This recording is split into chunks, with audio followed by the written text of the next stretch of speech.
and drove by Harry's parents' farm, and the car was sitting out in the yard. And at the time, I didn't know it was an LS6. I just knew it was a 454 because from back in high school. But we were going to my mother's house in around, I would guess it was around 2005.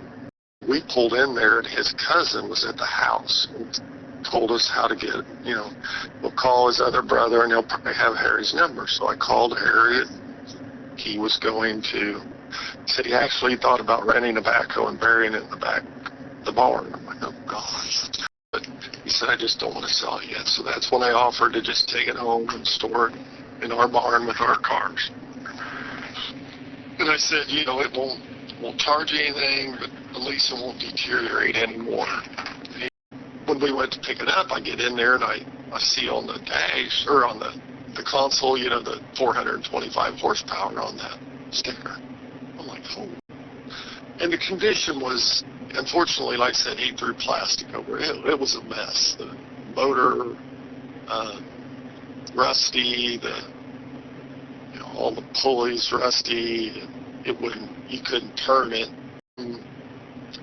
But then, in the back of your mind, you're going, okay, would they have stuck a sticker on there that said 425 horse, but back in 1976 and 77, 78, they just didn't do that.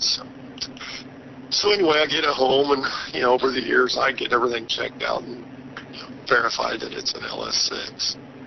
And the engine rebuilder said it was the hardest motor he ever had to get loose. Let it sit with the miracle oil in it for I don't know how long, but got it freed up and rebuilt it. And,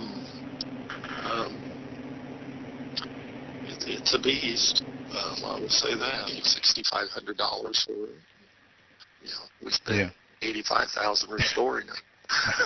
There you go. So, but it was appraised at $180. For our insurance company had somebody had come and appraised it. So I graduated in '76.